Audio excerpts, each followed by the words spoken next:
Tiene la palabra el diputado Sergio Palazzo. Gracias, presidente. Gracias a los tres presidentes de las tres comisiones.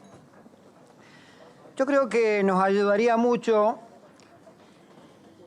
a todos los legisladores y las legisladoras si el presidente de la comisión o del plenario de comisiones tuviera bien facilitarnos el dictamen.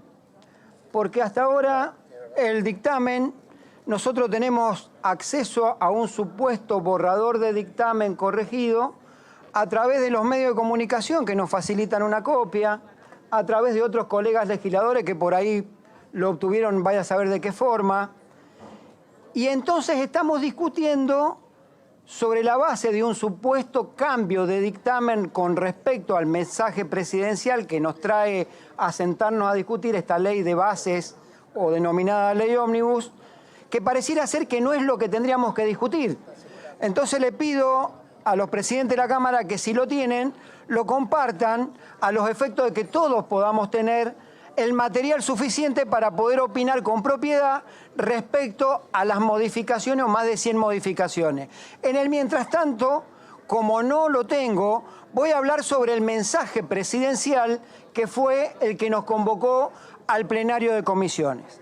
En ese mensaje presidencial, presidente, se incluye, entre otras cosas, la barbaridad jurídica de pretender aprobar o ratificar un DNU que claramente la Constitución y la ley que reglamenta los DNU lo deja reservado expresamente a la comisión bicameral para luego ser tratado por el plenario de ambas cámaras indistintamente. Como en ese DNU que ustedes pretenden que sea aprobado en la ley, está incluido un capítulo especial de reforma laboral, quisiera decirles que es una reforma laboral absolutamente regresiva en la Argentina, que tiene una limitación del derecho de huelga consagrado no solo en pactos internacionales, incluidos dentro de la Constitución Nacional, sino en uno de los más preciados artículos, quizá el más despreciado por el presidente de la Nación, cuando hablaba de que la justicia social era injusta, era perversa y era una porquería. Digo esto porque el 14 bis de la Constitución, que es el que consagra la mayoría de los derechos sociales y laborales, que fue de autoría intelectual de un radical que fue Crisólogo Larralde, es el que rige hoy los destinos de la mayoría o la base de la mayoría de los derechos laborales de los trabajadores, que fue complementada con derechos consagrados propuestos por el peronismo a través de la historia, propuestos por el socialismo a través de su historia, y que hoy en este proyecto, en este DNU, digamos, que se trae a tratamiento con su aprobación total o parcial, otra incorrección que decía el procurador Barra, tiene como consecuencia, entre otras cosas, derogación de lo que denominan multas, que son indemnizaciones a trabajadores por no tenerlos registrados. Y acá es mi primer gran discusión, después de escuchar inclusive algunos propuestos para hablar dentro de las 200 personas que hablaron. Tratamos a la víctima como victimario. Resulta ser que el trabajador no registrado ahora es culpable de que no lo hayan registrado. Y resulta ser que el victimario es la víctima que tiene que pagar, claro, si lo tuvo o no registrado. Y para terminar también con aquel discurso de que cada vez que una argentina tenía una necesidad y se le otorgaba un plan, y ese discurso libertario de con la tuya le dan el plan, hay que decirle a la sociedad que con la tuya, que sería la del Estado, ahora le vamos a pagar los 60 meses de jubilación y de aportes patronales que no hicieron los sectores que tenían a los trabajadores sin regularizar, lo tiene que pagar el Estado, porque eso sí está en la ley ómnibus y también estaba en el decreto. Quiere decir que con la plata de todos los argentinos vamos a pagarle a los incumplidores, a los evasores y a los que han tenido de víctima a los trabajadores, a quienes hoy queremos poner como victimarios. Una reforma laboral regresiva que elimina sanciones por retención de aporte, sanciones por la no certificación de aporte, que permite el pago hasta 12 cuotas por juicios laborales, que avale el fraude laboral ya que elimina el principio de presunción de contrato de trabajo, que limita el principio de norma más favorable al trabajador o indubio pro operario, que rompe el principio de renunciabilidad de los derechos, que extiende el periodo de prueba de 3 a 8 meses y le agregamos las pasantías que se hacen a través de algunos colegios del gobierno de la ciudad, podemos tener un pasante 1 año y medio, que limita, entre otras cosas, o permite la flexibilidad horaria, podés trabajar hasta 12 horas y después te lo compensan con un banco de horas, podés trabajar hasta 10 días antes del parto en el caso de una compañera, te incorpora la posibilidad de despido por participar en protestas sindicales, reduce las indemnizaciones porque excluye el SAC, los bonos semestrales, anuales y promedia las comisiones, porque permite el despido discriminatorio. A ver, a todos los que levantaron la bandera en contra de la discriminación, hay que decirle que habiliten el INADI, porque ahora lo único que tienen que pagar es un agravamiento de indemnización. O sea, podés echar discriminando pagando un poquito más. Eso es lo que dice el instrumento jurídico que nos traen a aprobar. Fondo de cese de actividad laboral crea la figura del colaborador de hasta 5 trabajadores en relación de dependencia, sacándolo de la matriz de la ley de contrato de trabajo y llevándolo a una relación del Código Civil, a un obrero de la construcción que va a pegar ladrillo en una construcción. Eso es lo que nos están pidiendo que votemos. Y elimina, por sobre todas las cosas también, la ultraactividad de los convenios colectivos en sus cláusulas obligacionales, lo que significa que se caen los derechos de los trabajadores. Una ley y un protocolo de seguridad que también plantea la criminalización y la estigmatización de la protesta social. Pareciera ser que la Argentina no tiene un problema social, sino que tiene un problema de tránsito. Entonces, como dice mi compañera y colega diputada Bregman, a la vereda, y parece que ese es el problema. Argentina sí claramente tiene un problema social del que tenemos responsabilidad todos los que hemos pasado por distintos gobiernos y lo tenemos que resolver. Pero no tiene un problema de tránsito. Traen al ciudadano que reclama como un terrorista para que lo votemos en esos términos.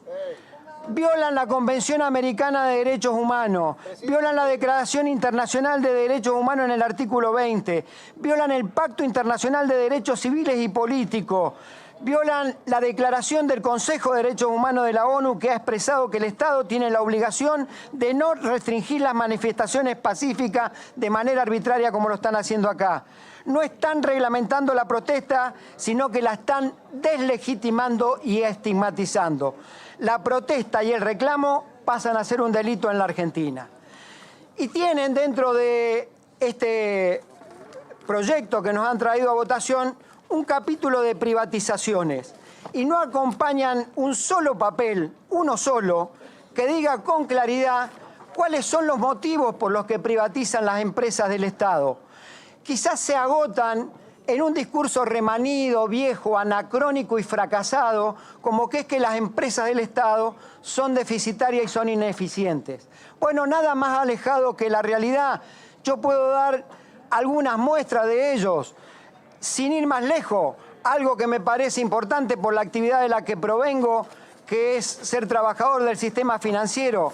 Se pretende privatizar al Banco Nación cuando en realidad es un banco que tiene 15 millones de clientes aproximadamente, que invirtió en tecnología, que tiene una cartera de 10 millones de usuarios, que dio un resultado positivo de 700.000 millones de pesos, es decir, no es deficitaria, que en los últimos 4 años creció en un 42% en asistencia a las empresas de la Argentina. Es un banco que de cada 10 pesos, 8 pesos lo presta a las pymes y 2 a las grandes empresas. Es un banco que, si lo quieren llevar al término de quién tiene más LELIQ en el sistema, tiene un promedio de 27.9% cuando el resto de los bancos del sistema está por encima de eso, casi en un 30 y pico. Más de 790 sucursales para imprimir lo que se denomina la inclusión financiera. Y sobre todo, tiene 13 billones de depósitos y el 20% del mercado financiero de la Argentina.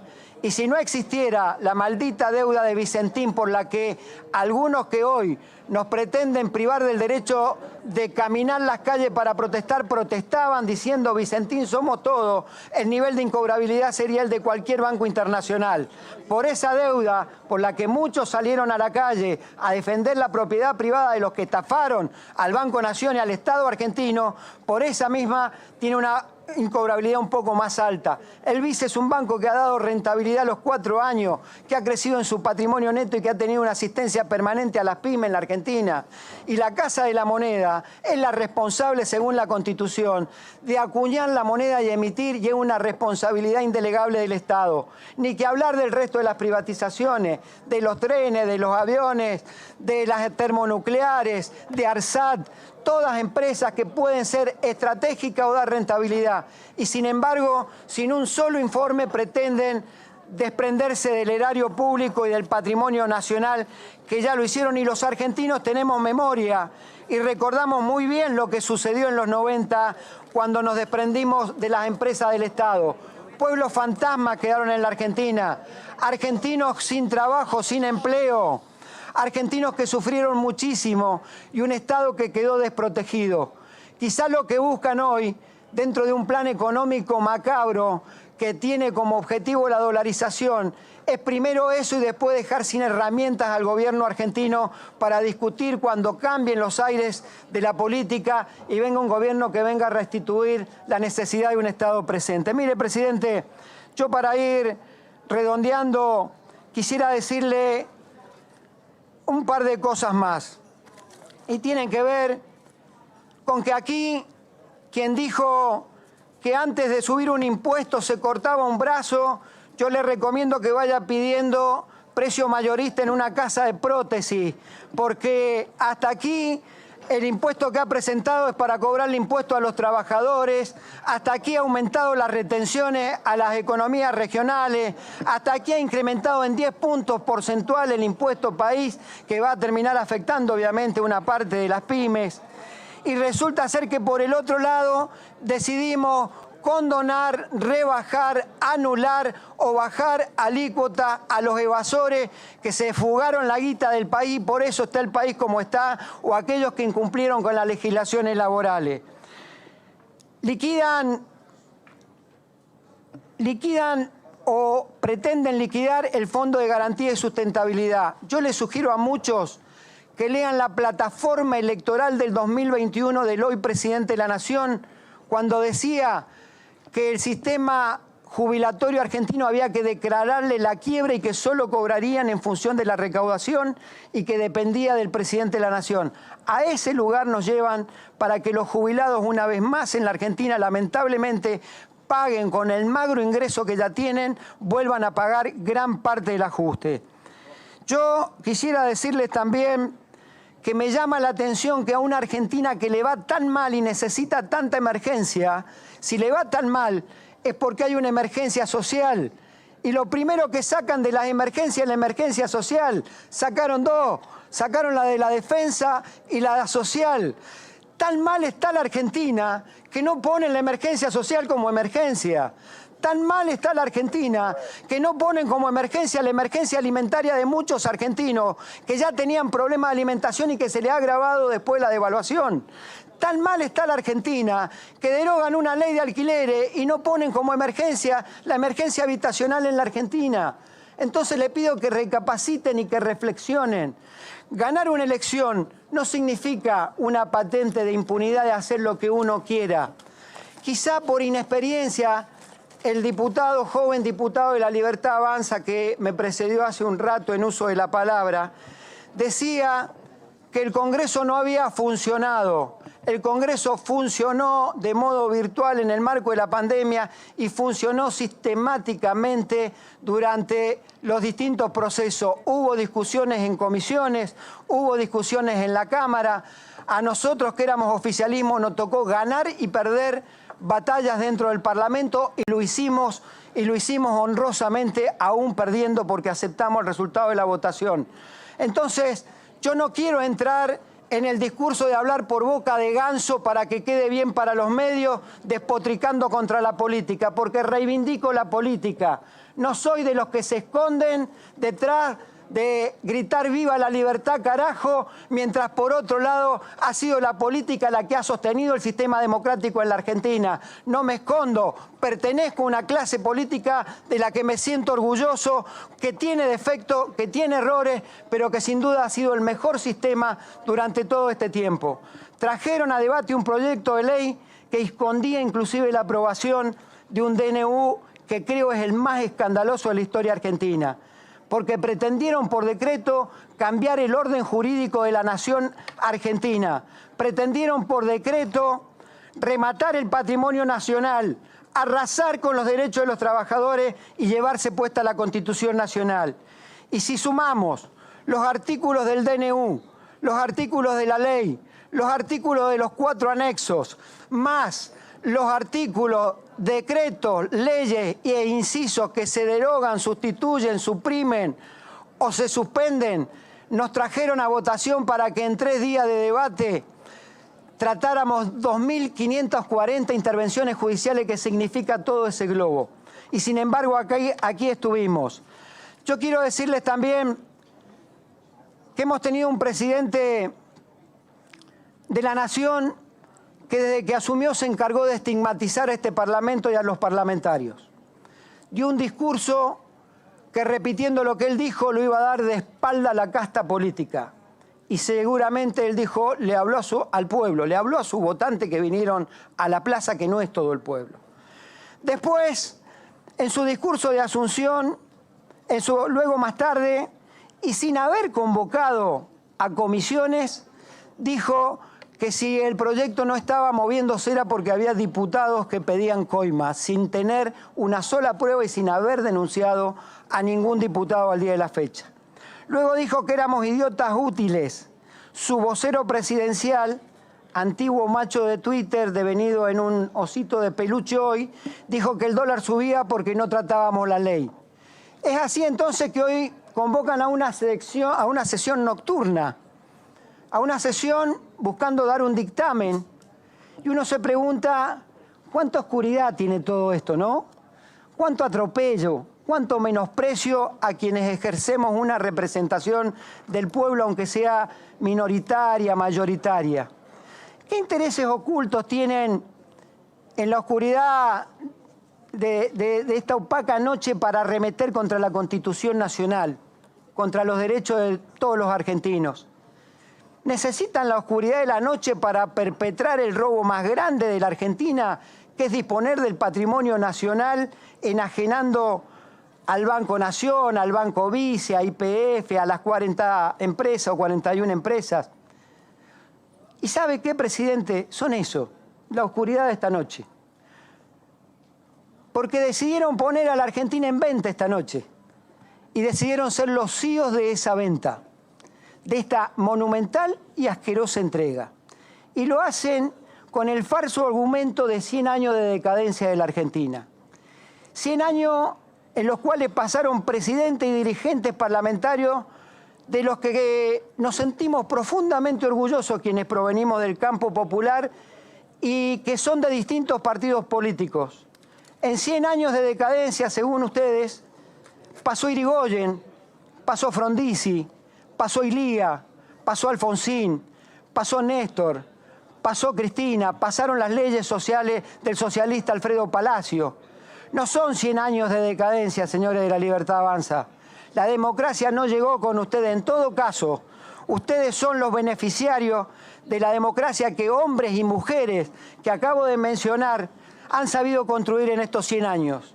Hombres y mujeres que junto a 30.000 compañeras y compañeros desaparecidos, muchos de ellos del campo nacional y popular de los partidos políticos, del movimiento obrero, del movimiento estudiantil, entregaron su vida para que tuviéramos democracia y pudiéramos construir esta democracia.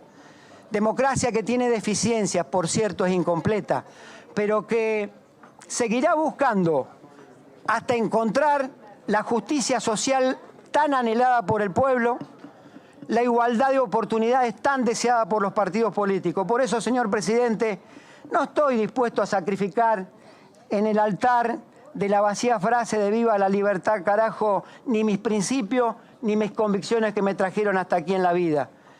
Yo, en lugar de viva la libertad carajo, me voy a permitir terminar diciendo: viva Irigoyen, viva Perón, viva Néstor, viva Alfonsín, viva Cristina, viva cada hombre y mujer del movimiento obrero, viva cada hombre y mujer de la democracia argentina. En honor a ellos y en honor y homenaje, mi voto va a ser negativo a esta entrega que están haciendo. Y ojalá Dios y la patria se los demande. Mañana el pueblo se lo va a demandar en la plaza. Muchas gracias. Muchas gracias.